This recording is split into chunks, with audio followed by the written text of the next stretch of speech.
Susan McCarthy and Marjorie Ingall think you may need to reconsider the ways you apologize. In their book, Sorry, Sorry, Sorry, Susan and Marjorie identify the good, bad, and ugly ways we say I'm sorry for that thing I did, or said, or didn't do, or didn't say.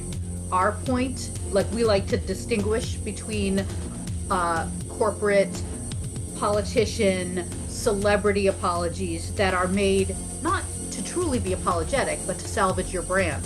That bad, stilted corporate apology there's also the sort of influencer, celebrity Instagram notes apology, which, in general, little video apology from a famous person where they don't wear their makeup, so they're serious.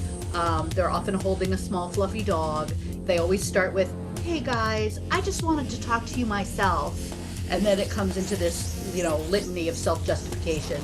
Good apologies tend to make things vanish from the forefront of the public mind.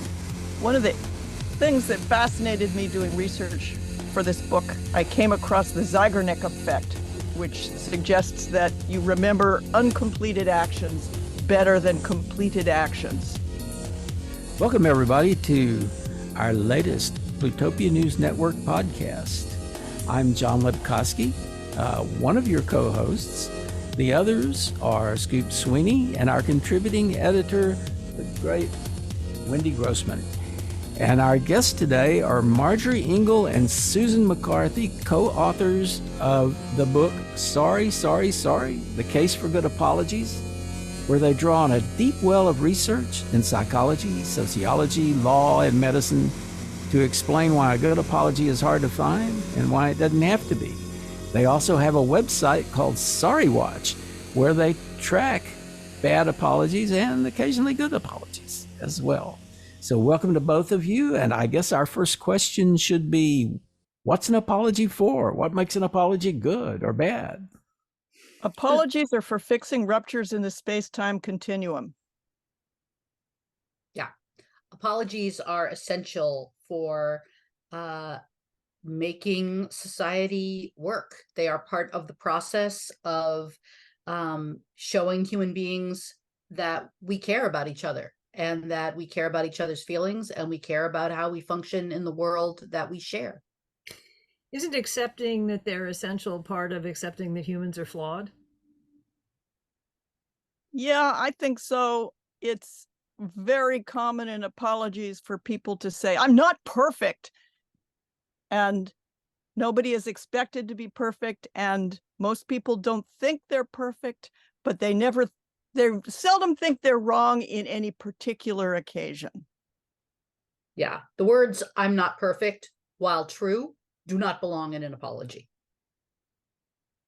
Along with "this is not who I am." Right. Also, whatever. Thank you for helping me along in my journey. Okay, I want to hear at least a quote from the apology that included the word for whatever. Oh, I'm sorry about your stupid bicycle, whatever.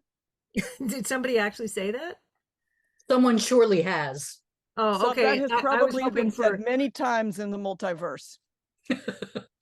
I think my question, what I've wondered about for a while is how did you guys get interested in this? Because I know you've been doing the Sorry Watch blog for at least 10 years. So what started it off? For me, I wrote a humor piece for salon.com about making fun of sorry if apologies. Sorry if you took that the wrong way. Sorry if you didn't know what I meant. Sorry if you were upset. And I hung it on news events of the day. Sorry if your whole nation went to an irrational mourning because we accidentally bombed your embassy. And I got lots, I published it there, it was done. But then people would write to me and say, I printed it out and I made my mom read it. I made my boyfriend read it, explain why I was so mad after he said he was sorry if he upset me. And I realized it's something people care about. And it turned out that Marjorie knows so much about this. How's that happen, Marjorie? Well, thanks for asking, Susan. It happens because have been writing for, I was a columnist for Jewish publications, first The Forward, where I was called the East Village Mamala, and then Tablet. And it turns out when you write for Jewish publications, every fall, somehow you are expected to address the topic of apologies and forgiveness as the high holiday season dawns. I also was particularly interested in apologies because when my daughter Josie was born, I'm aware that all children are feral, but she really took the prize for feral, and pretty much she was a crazed biter, pretty much spent all of pre-K in the consequences chair. So consequently, I was particularly interested in how to teach her to be a civilized person in the world. And Susan and I became friends when I used to live in San Francisco, and then I moved back to New York, and Susan suggested we do Sorry Watch, knowing that we both had this intense interest. And this was back in 2012, and it was a lovely opportunity to collaborate, certainly in my case, with somebody whose voice and humor and discipline and scientific mind I really respected. And then it turned out in 2016, something happened to think about apologies, and the refusal to apologize became more interesting to people on a wider level. And we wanted to be less snarky, and we started thinking about a book then, I think. Whatever. Yeah, there was a brief moment, wasn't there, when there was some guy at the New York Times who started an apology column or something? I haven't seen anything about it since it started. Did you talk him out of it somehow? I think we shamed him out of it. What do you think, Susan? Did you ever get an apology from him? No. They were starting something called Apology Watch, and they said they had never heard of Sorry Watch. And yeah, we talked to them about that, and it was interesting they that said we were welcome to join the conversation, but then you were welcome. somehow they dropped the whole. Were they offering to pay you to join the conversation? Why no? And it was funny that the person they were starting it with was a business columnist and a guy. Had we already written the snarky thing about him at the time, or did that come later? No, I think that came later. A guy who was sort of self-styled, he was a corporate communications sort of self-styled apology consultant. And our point, like, we like to distinguish between corporate, politician, celebrity apologies that are made not to truly be apologetic, but to salvage your brand. Mm-hmm. And so we're not, they're fun to analyze, and they're fun to discuss as a way to talk about what real apologies should be, because these are not. But the notion of, analyzing apologies, but purely from this business perspective, was kind of yucky and gross anyway. And they did one Apology Watch column, and Gawker, I think, picked up the story of them stealing our thunder, and I think that was enough to shame them. And look what happened to Gawker afterwards. We killed them. Sorry. I would hold up your book at this moment, but I only have a PDF. So if anybody has a hard copy, it would be good to. I have a galley. There you go. There you go. Oops. That's the hardback. I have a question about apologies that are written by PR people. I feel like I can always smell those, but I'm not sure what it is that creates that scent. Do you have any thoughts about PR-driven apologies? They don't really feel like apologies, but it seems like they kind of hit all the buttons, but they just have a weird smell.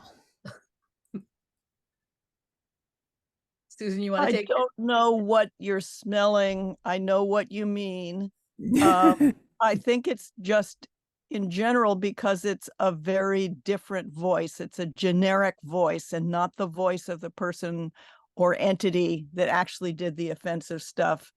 And also early PR apologies, the ones that are made on the fly, tend to have all the faults of human apologies. Like, that's not who I am. That's not what our company stands for.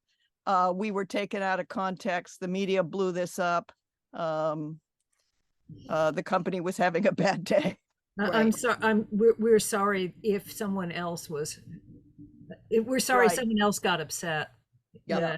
And then I'm the not. I'm celebrity not normally a rapist, but shit last happens. week though. I don't know if you guys You have know, been Mercury following. was in retrograde. Yeah. So there's also an equivalent of, that bad stilted corporate apology. There's also the sort of influencer celebrity Instagram notes apology, which in general, like little video apology from a famous person where they don't wear their makeup, so they're serious. They're often holding a small fluffy dog. They always start with, "Hey guys, I just wanted to talk to you myself." And then it comes into this, litany of self-justification. This is Uh, Drew Barrymore last week, right? it is Drew, but it is everybody else as well. It is we have in the book Mad Libs for those kind of Instagram apologies. You have like 5 different apology bingo cards. And we have lots of bad apology bingo cards, yeah, with phrases that don't belong in good apologies, like allegedly, Well, the already, political apologies are, repeatedly, when I was a young man, times were different, phrases like that. Yeah, that's the one that always got me. I mean, Harvey Weinstein tried that. The things were different then, and you sort of go, yeah, but I've known a lot of men your age who never felt they had to masturbate into a potted plant.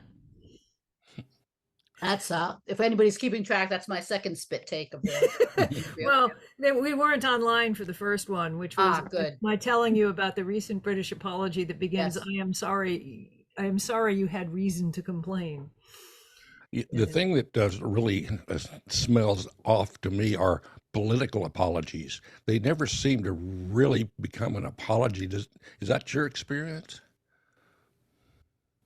I think I wouldn't go so far as to say never, but yeah, that's super common.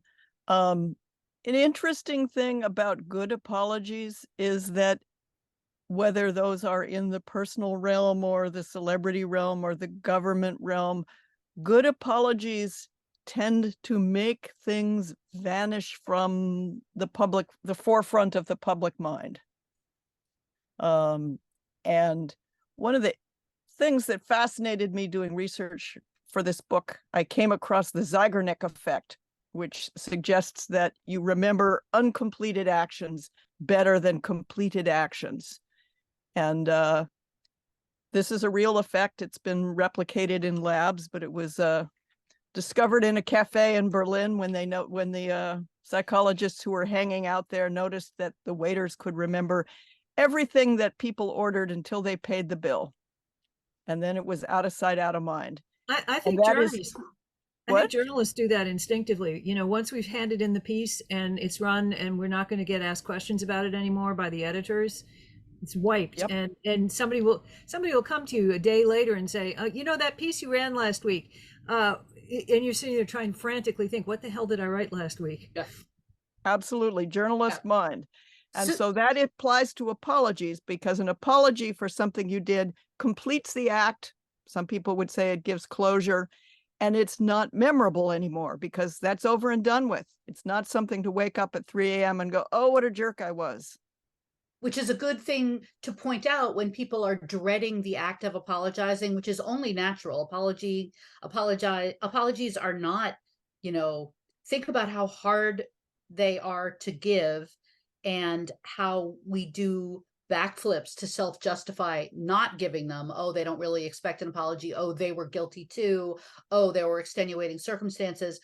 When we actually do the hard and admirable work of facing the fact that we need to apologize and then overcome the dread of actually doing it, of being vulnerable that way, when we actually do it, we feel, whether or not it's accepted, we feel this huge weight, as Susan said, being lifted off of us. And I think that's a thing to tell ourselves, I will feel good if I complete this action, if I face the terror. But not if you make an apology that's really just about you and not about the other person, right? Is that really going to, I guess some people feel closure after doing that because they're assholes, I guess. a bad apology tends to make things worse rather than better. But this is all part of why making amends is such a crucial part of self-help groups like Alcoholics Anonymous, is that the people who have had drug addiction and various other substance abuse problems have a long history of shames, of things in their minds that are shameful, and being able to sort of expiate that by going to the person they harmed and apologizing and making amends, that helps purge that and helps them go on into a better life, sort of unburdened by all. At the same time, I actually like the fact that those 12-step groups also include a thing, unless making amends would harm other people, because that's actually isn't that an important part of it too, is knowing when not to apologize, because you will simply make things worse. Absolutely. Do not corner people to apologize to them. Don't make them jump out of the car.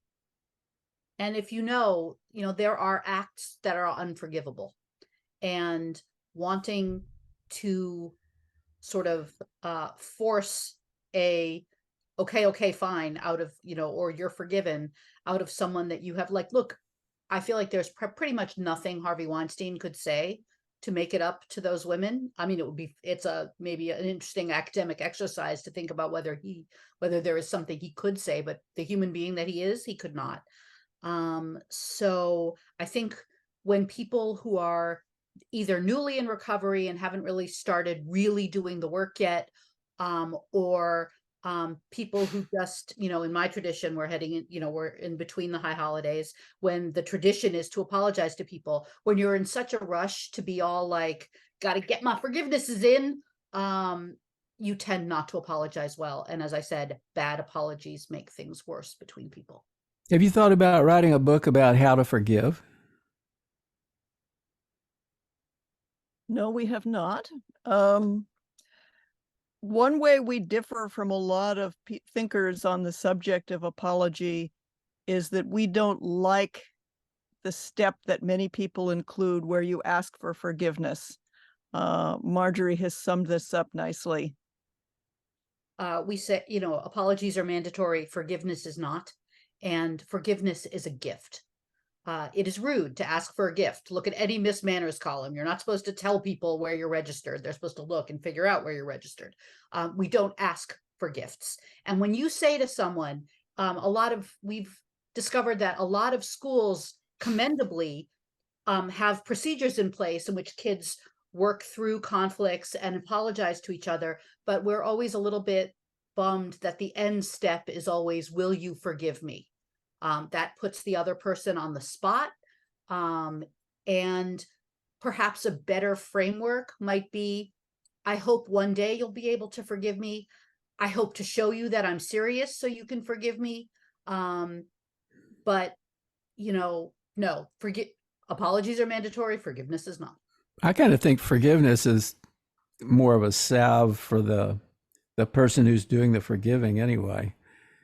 I mean, when you forgive something, you sort of release it, and it's not a burden for you so much anymore. And I know a lot of people who do forgive particularly heinous acts. I mean, you'll have people who forgive somebody who murdered a relative or something like that. And it's pretty clear that they did it for their own heads and not necessarily to let the murderer off the hook.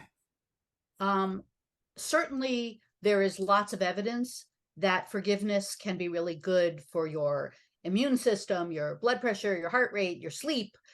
But there is an unfortunate love in our culture for forgiveness stories in which people with less power forgive people with more power.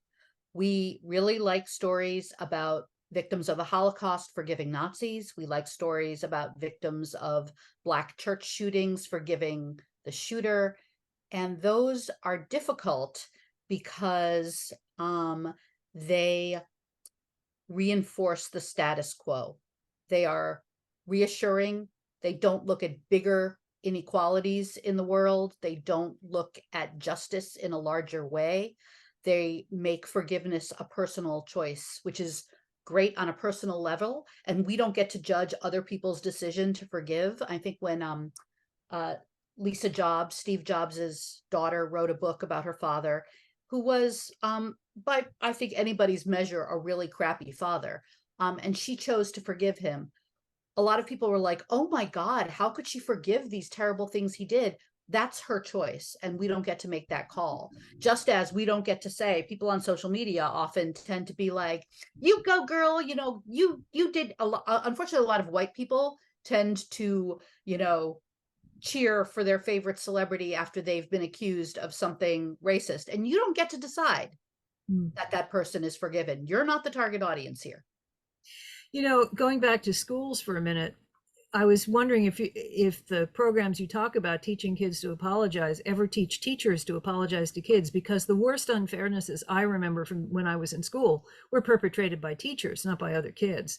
And you can sort of forgive other kids because they're kids, but it's very hard to forgive teachers who, Yeah, it's the power differential again, right? Yeah. A lot exactly. of teachers think that they can't admit that they made an error, that would diminish them in the eyes of their students.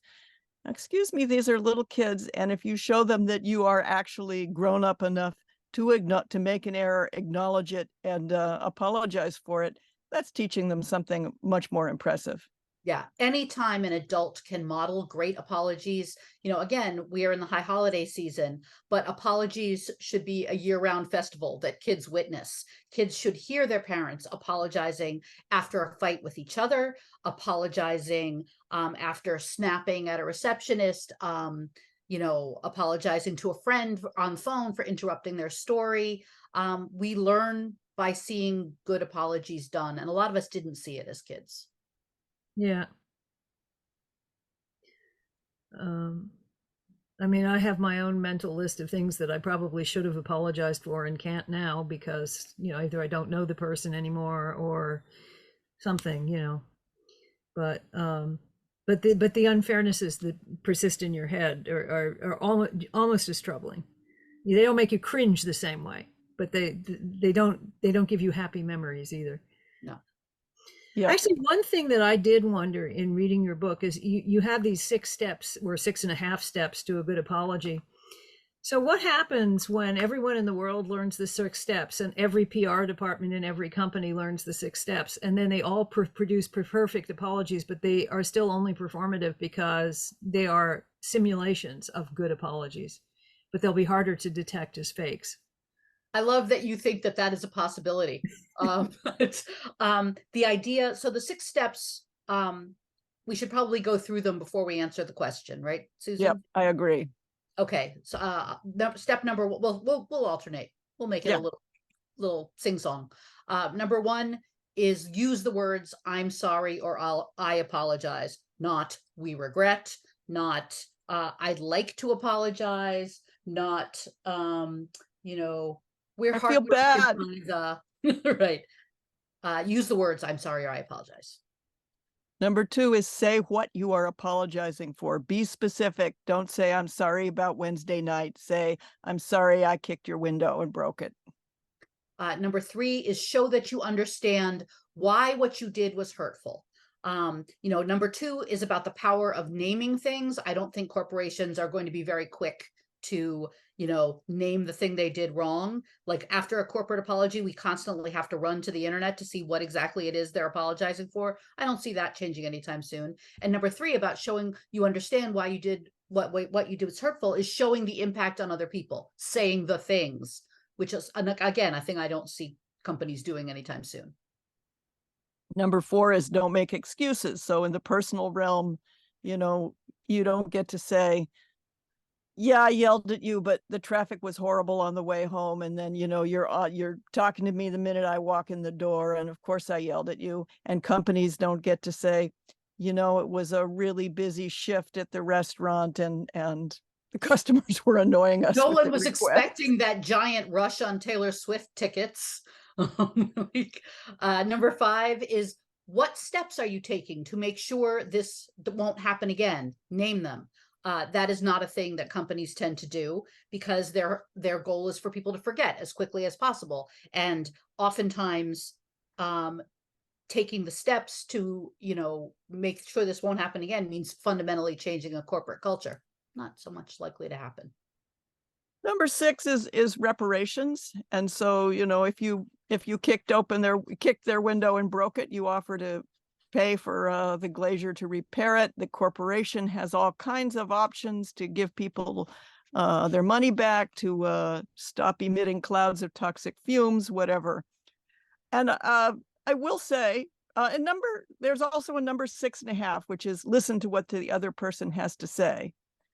But with regard to corporations, if they go through those steps in a pro forma way, if your vision comes true, Wendy, that would be great, because if the corporation is committing itself to saying why they won't be emitting, what they're doing to make sure they won't emit the toxic fumes again, if the corporation is making reparations, if the corporation is being specific, even if they're just doing that because they're trotting through the steps, that is useful. And apologies are acts. They're not words. They're not just words. So if the corporation has to then do the things that they say they are going to do in this apology, that's part of it. That's not like, bonus work. That's the work. Yeah, that's actually one of my pet personal bugaboos, is people who apologize repeatedly but don't change behavior. At some point I just say to them, look, either change your behavior or stop telling me you're sorry about it, because this is meaningless. Yeah. Yep. They are totally skipping the step 5, why it won't happen again. Yes. I'm sure we all know people like that, though. Interestingly enough, something that has happened since this book came out is that Marjorie and I have gotten a lot of interest from, not specifically corporations, but from corporate communications, podcasts about corporate communications and so forth, and business communications. And they're showing a lot of interest in this. And I think you guys are missing a good bet if you don't bill yourself out at several $100s a day as an apology consultant. I think it would kill us when they didn't actually listen to us. Oh, no. You charge them, we're not cut out for that kind of work. You charge them enough not to care. Right. If it's $1,000 a day, then that's, if it takes $1,000 a day to be able to live with that, then that's what you ask for.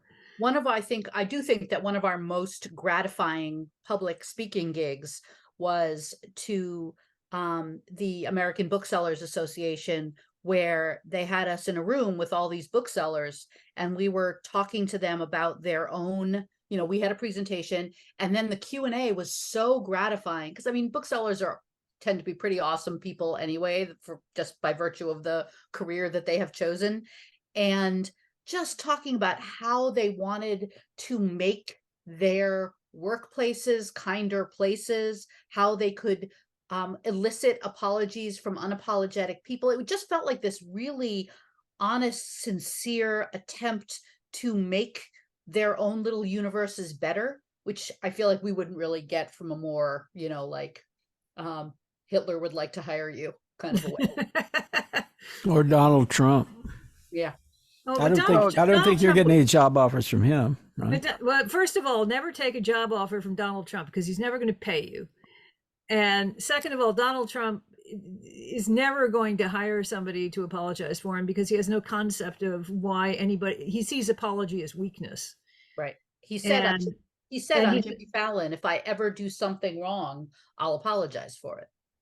But he's utterly shameless. He has absolutely no concept of doing something because it would make someone else feel better. It's all transactional with him. And it's not just a matter of being, there are people who are like narcissistic or sociopathic who can still figure out how to make a good apology, right? Isn't that the case?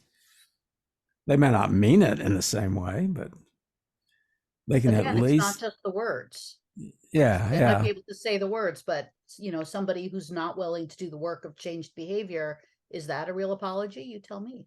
Yeah, and I think that smell I was talking about earlier is the smell of inauthenticity. You can just kind of tell if somebody doesn't really mean it. But what if you make a really great apology? You really from the heart, and it's not accepted, should you try it again? Maimonides, the medieval philosopher, said that you are obligated to try 3 times. You're also obligated to get together a group of the person's friends, to try to, tell them how sincere you are. And if you try 3 times and the apology isn't accepted, Maimonides says the sin is off you and onto the other person. I don't know that I would go that far. A lot of times when apologies aren't accepted, it's because they are bad apologies. So a thing that I would do is, I have definitely been known to call Susan before I apologize to somebody, to just rehearse. I'm looking over there because my cat is on the bed, and I will practice on the cat. And seriously, going through those 6.5 steps is extremely helpful. Again, somebody might not forgive you because you did something unforgivable. And the notion, I love the term spiritual bypassing, about how people are often in a rush to get through the uncomfortable feelings to get to the resolution, which is why "let's move on" is a bad apology bingo phrase. Let's look forward.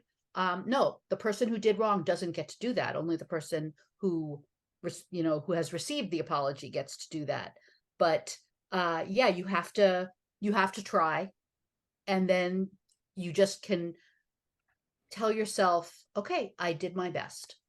Well, how about this example? I was in the green room at the Edinburgh Folk Festival. This must be like 15, 20 years ago, maybe more. Anyway, this guy comes up to me who is a bit drunk, and he says he has to apologize for this incident at a Glasgow folk club some years earlier. I have no memory of this incident. He is very insistent that he should be able to apologize for this incident so that I can forgive him. But I have no memory of the incident, and he goes to great lengths to try to tell me what happened, to try to jog my memory of this incident, which fails completely. And I can't really forgive him because I do not remember any of it. In other words, it was not important to me. It was not important enough to me to remember to carry a grudge. And it just, it went on. It seemed like this thing went on forever until either I left or he went away or something. I have a similar story of a friend from college who approached me maybe 20 years later to apologize for something I did not recall when he told me I recalled it, which was that he wanted to borrow my notes the night before an exam. I didn't want to give them to him. We started sort of yelling at each other, and he wound up throwing the notebook at me, and it cut my lip. I really had forgotten. But I could say things. I could give him the gift of saying, because he had been carrying it for 20 years. So I could give him the kindness of saying, you know what? I didn't even remember that. Thank you for that apology. I really appreciate it. I know that was hard. Thanks a lot. You're good. Well, I failed utterly because, I kept saying to him, I really don't remember this. It doesn't matter. It's fine. But that's not what he wanted to hear. He wanted to hear that I had been devastated by this incident so that his apology would matter. Yeah. Drunkenness, an altered state is maybe not the best place to start your apology. That's probably true. But I would like to respond to John and Maimonides also, which is to say, sometimes you apologize and a good apology might not be accepted by the kind of person who likes to hold grudges, who treasures their grudges. And you could apologize 3 times, and if they don't accept it, as Maimonides said, the sin's off you, it's on them. But also, I would ask myself, do I really want to be in a relationship of some kind with this person who enjoys being mad at me? That's a really good point. Thank you for adding that. I had a friend who was very proud of their apology that they gave because they were afraid they were going to go to hell if they didn't. They said the old thing of, to err is human, forgiveness is divine, and they gave that as a reason for the apology, not because they were really sorry that they did what they apparently did, but they just were afraid they were going to go to hell. Also, forgiveness is divine is a way of threatening the other person with hell at the same time if they don't forgive you. So nice work, dude. Fortunately, several of us, I think, don't believe in hell. Or as Dustin Hoffman's character put it in the movie Tootsie, I believe in unemployment, but I don't believe in hell. I think I've been there a few times, so I kind of tend to believe in it. But I don't think it's anywhere down below. I think it can be just right here. You know, I'm tempted to ask you to like pull out the worst recent apologies, and then it occurred to me that, you know, actually you'd probably prefer to pull out the recent good apologies, but bad apologies are so much more fun. Absolutely. It's like writing book reviews. If you can tear the guts out of a bad book, it's so much fun to write and it's fun to read, but it's not actually like a helpful book recommendation. Right. And so we're trying to get away from attacking the bad apologies, but oh my goodness, there's so many. Lauren Boebert and her initial bad apology followed by an even worse apology when she realized just to what extent people knew exactly what she'd done and seen the video. And she was Yeah. I liked, so the first time it was all, yes, it's true. Lauren Boebert loves the arts. And then when the actual video of vaping came out, the unmentioned until then video of the really quite extensive groping of her and her date, the yelling, the "don't you know who I am" yelling part of the video, the snarkiness to the pregnant woman behind her upon whom she was, you know, exuding vape smoke. When all of that came out, then it became blaming my difficult and public divorce. And I love that the public is nice because it blames us, the people, for her behavior. Yeah, she didn't live up to her values. Oh, I forgot, the first one also threw in a bonus, you know, thanks to the Denver theater for policing people's enjoyment of theater better than Joe Biden polices our borders. You know, that was That's awful. Yeah, the second one was you know, had the language, your stinky language of sincerity clearly without the actual sincerity. She could have said, I was just going to say, lots of specifics. She could have said, I apologize for completely lacking the character required to explain my behavior in the context of anything else but some terrible thing that happened to me, i.e. the divorce. Yeah, it was all about her. Didn't. Yeah, it was all about her. Good apologies are about the other person, not about you. That's why the "I regret" is so bad, because regret is about your feelings. And when people do the whole, I'm devastated, I'm horrified at myself, I should die in a fire, which is an apology I got, all of that puts the other person in the position of having to soothe you, which is not what you want in an apology. They don't get to own their feelings when you are this dramatic, sobbing, you know, all about you. It shouldn't be that you're apologizing because you feel bad about what happened. Correct. You know, you're apologizing because what you did was crappy, you know? Correct. Right. Yeah. The other thing that, you know, occurs to me that I don't think is in your book actually is the co-option of someone else's apology. Many years ago, when the British tennis player Tim Henman was a young guy, you know, it was like his first or second Wimbledon. He accidentally hit a ball kid. He hit a ball in anger and it struck a ball kid. And so I think he was disqualified from the tournament. And the next day the BBC had footage of him presenting the ball girl he'd hit with flowers and so forth. And I always felt at the time that was distasteful, that he probably was genuinely contrite. He probably, I don't know whether he bought the bouquet of flowers on his own, but I'm sure he would have apologized on his own, because I've seen how he matured, and he was even then quite a thoughtful kid.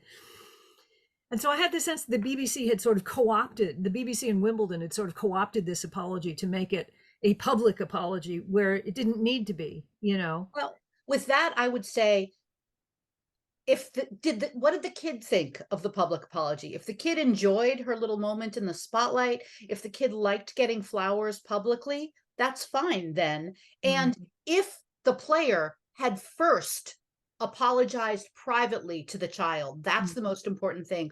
Public apologies are really bad when they do not include the private apology first.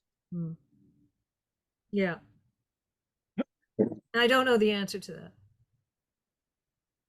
But Well, also, when you make a public apology, I agree with what Marjorie said, and I do think that a private apology, it's good when it precedes the public apology, but making a public apology adds a little bit of vulnerability and humiliation to the person making the apology. It makes it harder.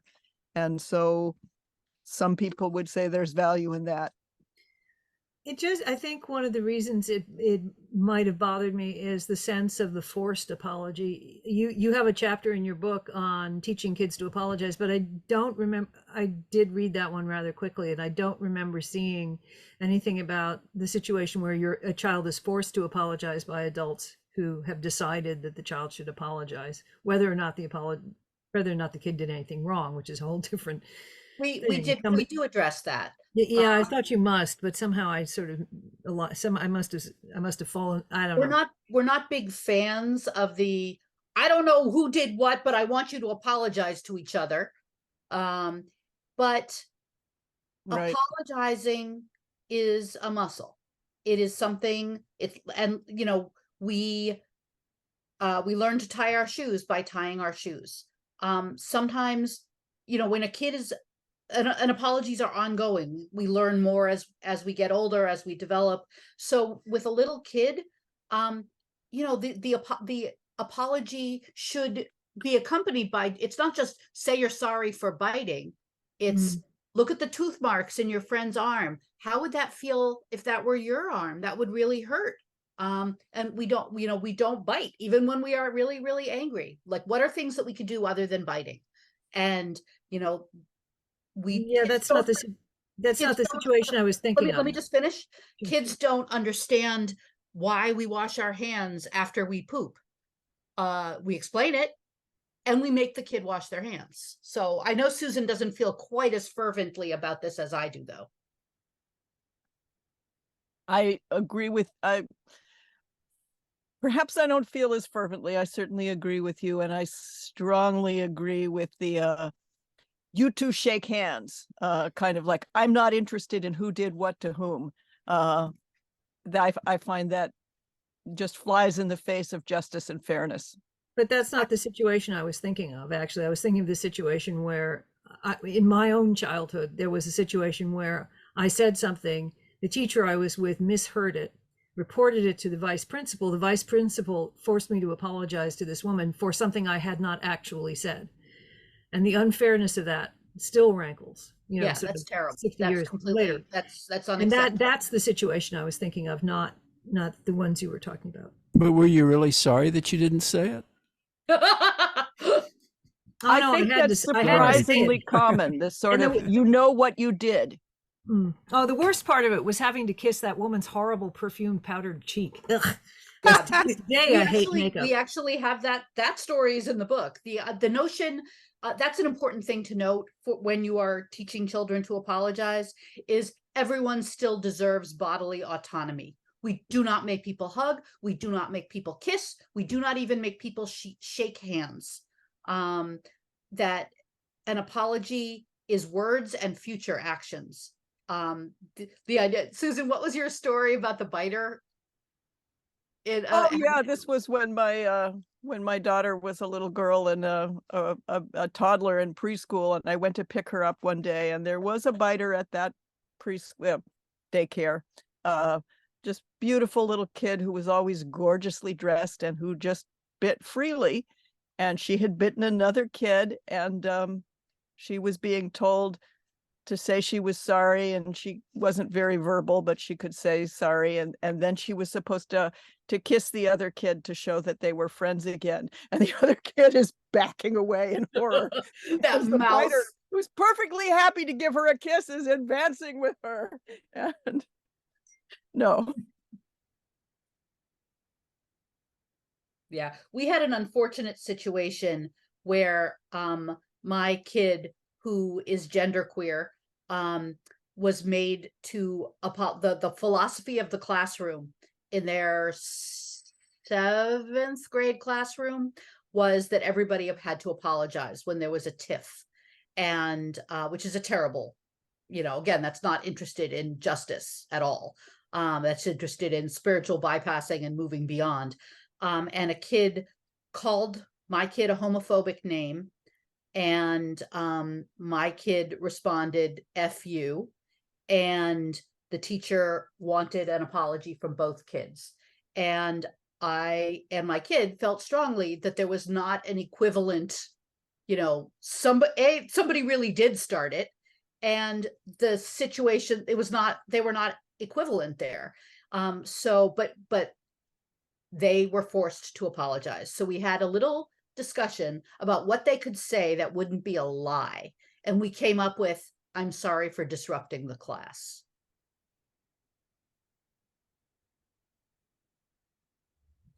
That would work for me.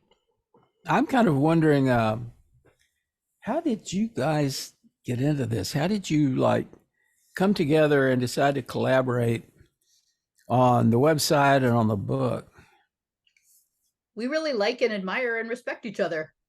And we both had a background in writing about apology. And we just started looking at apologies and taking them apart and going, what's wrong with this one? Why is this one better than that one? And that's how we came up with our 6.5 steps. But I have to say that human beings are so ingenious, and they are so reluctant to apologize that they're constantly coming up with new stuff. And so, for example, there was a guy an enthusiastic rugby fan, his team won. The team flung themselves together in a celebratory heap in the middle of the field, and he bounded out of the stands, which is totally forbidden, ran across the field and flung himself on the team, totally forbidden, and he was banned from the stadium for life. And he was very upset, and he talked to, he got himself a lawyer. He talked to the authorities and said, I shouldn't be banned. I apologized to the team, and they accepted my apology. And his lawyer said, yes, it's, his apology has been made and accepted. You should lift the ban. And the authorities said, he apologized to the team? Let's ask the team. And the team was like, he didn't apologize to us. No, that never happened. And the lawyer was like, that never happened? So here was a guy who, instead of apologizing, just decided to declare that he had, and that everything was okay now. And I would never have thought of that. So clever. When Chris Christie, this is now a few years ago, but when he, vindictively closed that bridge so that people couldn't get to work, when he had a press conference about it, he said, I called the mayor and I apologized. And the mayor was like, yeah, no, not so much. You would think that they would think that would come up.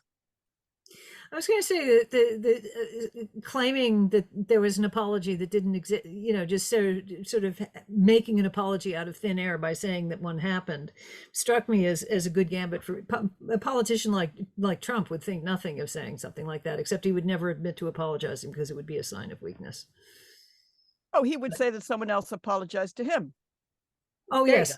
And they would apologize. They would call him sir, and they would have tears in their eyes. Always. But if he did make an apology, it would be a beautiful apology, and it would be the best apology ever. The best words. Yeah, the best words. Yes. I kind of I think you guys talked about this, the Hugh Grant apology, when he was kind of caught with, I think it was a prostitute or something like that, and he had to... In a car. Yeah, he was in a car, and he was doing something he was not supposed to be doing, and with a young lady, and of course it got a lot of attention, and he was sort of forced to apologize about it. And I think, who would be better at apologizing than Hugh Grant? He has that. The story. I think you may be confusing the actor with the person. The actor is really good at saying lines. that have No, been but he, written by someone else. but he did have to kind of act. I mean, he kind of Yes, went but on the apology tour, right?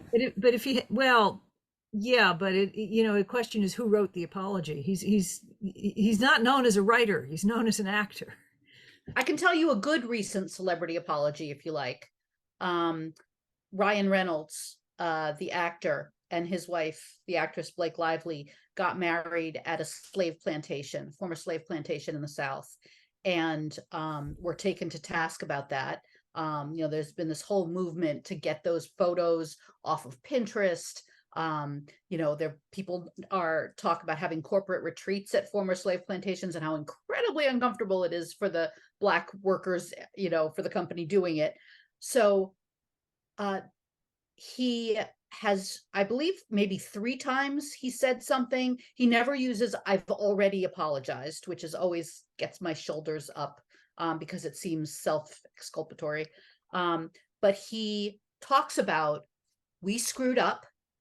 We shouldn't have done that. We thank people who have educated us about why that was so painful. They have made, really sizable charitable donations to, I think it was the United Negro College Fund or an NAACP education fund.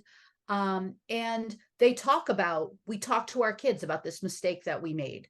And he does it with good humor. He does it not to derail conversations. And I think that is, and he sounds like a human being. He doesn't sound like the words were scripted for him by someone he paid a lot of money to. Yeah, that's the interesting thing about that couple. They both seem very real. Yeah. And you don't find that, with celebrities that often. Yeah, I was just thinking that my memory of the Hugh Grant apology, which is quite a few years ago now, was that it was actually part of a scheme to make him a star because he wasn't really very well known at all before the incident in the car. So, we've all gotten very cynical about some of these things, Well, there are certainly a lot of people. There are people who, I think there's a reason why people were so upset about the Drew Barrymore, that she was going to break the strike, because people really like Drew Barrymore. I think, I live in New York City. I have heard stories for years about Jimmy Fallon and working for Jimmy Fallon. I have heard stories for years about Hugh Grant. I don't think people have a lot of bad stories about Drew Barrymore. And I think it is to her credit, like her first apology for announcing, that her show was coming back was inarticulate and spewy and had the insincere look how sincere I am, I'm not wearing makeup thing. But then when she apologized again, it was shorter and it was really regretful. And look, she did the important thing of saying, okay, she's changed her mind.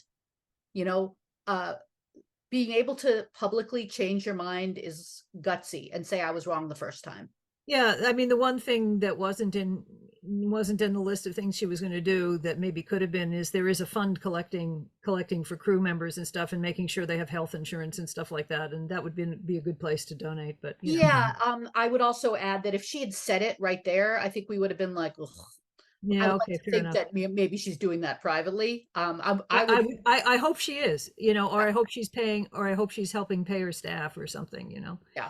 Well, since I brought it up, I actually have found the Hugh Grant apology, and I can read part of it. I think so. He was on Jay Leno's show, and Leno said, "Let me start with question number 1. What were you thinking?" And Hugh Grant said, "Well, it's not easy. People keep giving me tons of ideas on this one. I keep reading new psychological theories and stuff like that. I was under pressure or I was overtired, stuff like that. I was lonely. I fell down the stairs as a child or whatever. But I think that would be bollocks, really, to hide behind something like that. I think in life pretty much what's a good thing to do and what's a bad thing. I did a bad thing and there you have it." I think that's pretty good. At least he didn't say he was drunk, which would have been my first guess. This is also one, maybe I'm revealing too much about myself with this, but what did he do? He got caught in a car with a prostitute? I think he was giving her. That's it. I think it was a blowjob, wasn't it? She was giving him a blowjob, I think. Yeah. I believe that he was famously engaged to someone at the time. It was Elizabeth Hurley. Yeah. Yep. Yeah. So So if she forgives him, what business is it of ours? Well, actually, they split up after that. Oh well. But I mean, again, that seems like punishment enough. If you think Elizabeth Hurley is somebody you want to be married to, which She seems funny. apparently he I did like at her. one point. Yeah.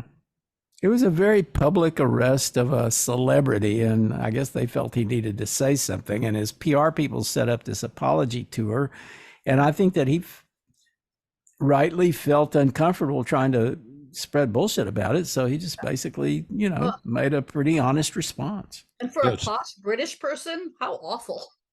Yes, celebrity I mean, the truth- apologies are seldom done by the celebrity. That's usually a team player thing where they have their manager, their public relations people, and consultants, and to massage the message of their apologies. Some of that's partly true, but actually, you're right, Marjorie. For the average Englishman, the worst possible punishment is embarrassment in public, and that is certainly what he got with that apology tour.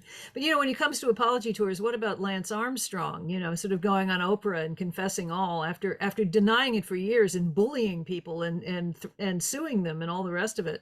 Marjorie has feelings. I would like to hear Marjorie's feelings. I probably am turning red right now. I have so much loathing for Lance Armstrong. I have a hard time putting it into words. If you go to our website, sorrywatch.com, and search for Lance Armstrong, I have ranted so much about this man. And it's not just the lying. It's how much he hurt other people on his team, the families of other people on his team, the refusal to take any kind of ownership, that everyone was doing it thing. There was absolutely, that was well, the only thing that surprised me, I don't follow cycling, but I do follow doping in sports because I find that a really fascinating topic. And the thing that amazed me is the number of people are going, "Oh, Lance Armstrong is clean," and you go, "You're serious? He's won 6 or 7 of the toughest event on the cycling tour, and everyone he's competing against has been caught doping. How can he possibly be clean?" Yeah. In response to what you were saying, Scoop, about PR people being the ones to deliver the apology, that's definitely not true on social media. And we cover a lot of apologies on social media. And that is interesting to me, to us, because more and more with the nature of social media and people jumping on people who misspeak or do something awful, we see apologies in public.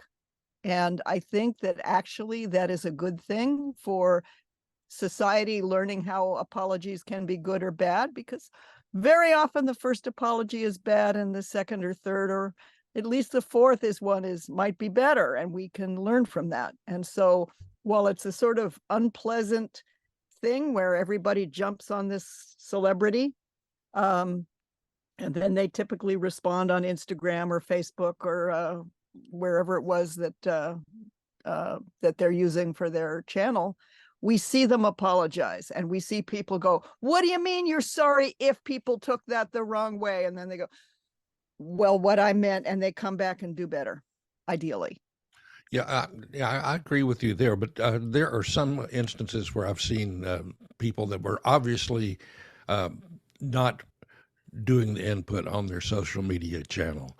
They have people, there's some very famous people who hire people to do that and pretend that they're whoever the celebrity is. So those instances are manufactured apologies or explanations. I'm going to hire that's somebody true. to do mine. Listen, I'm really sorry, but we've run out of time. Our hour is up. What are you going to do to make sure that doesn't happen again? It always happens every time. We'll have to Okay, have you back to defender. continue. Yeah. You can come back. This has been fun. We should certainly do it again. Yeah, We'll never thank you tire very of much. talking about apologies. You can stay in touch with Plutopia at plutopia.io. On Facebook, look for @Plutopia News. On Twitter, it's @Plutopia. This is the Plutopia News Network, 20 minutes into the future.